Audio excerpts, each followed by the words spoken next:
আমাকে আমার ক্লাসমেট হিন্দু বন্ধু একদিন প্রশ্ন করেন, মুসলিম হিসাবে আমাদের যে সুন্নতে খাতনা বা মুসলমানে করানো হয় তা কোরআনে আছে কিনা বা এর প্রচলন কখন থেকে শুরু।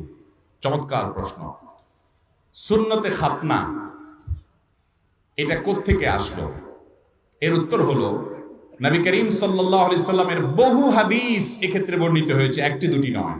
প্রসিদ্ধ বিশুদ্ধ হাদিস, এমন কোন হাদিস গ্রন্থ, প্রসিদ্ধ হাদিস গ্রন্থ পাওয়া কঠিন হবে যেখানে হাদিস নাই। যেখানে নবী আলাইহিস সালাম বলেছেন যে কয়েকটি কাজ আছে, এগুলো প্রকৃতিগত সুন্নাহ, প্রকৃতিগত সুন্নাহ, এগুলো সকল যুগের নবী রাসূলদের মধ্যে ছিল, সকল যুগের নবী রাসূলদের মধ্যে এগুলো ছিল। এর ভিতরে একটা হলো খাতনা করা, চর্মছেদন করা, যেটাকে আমরা মুসলমানি করাই। এটা আমাদের নবী সাল্লাল্লাহু আলাইহি সাল্লামের সময় থেকে চালু হয় নাই, এর আগে যত নবী রাসূল ছিলেন সবার মধ্যে ছিল। নখ কাটা, এটাও সেরকম একটা কাজ, সব নবী রাসূলরা নখ কেটে পরিষ্কার করে রাখতেন। এরকম ভাবে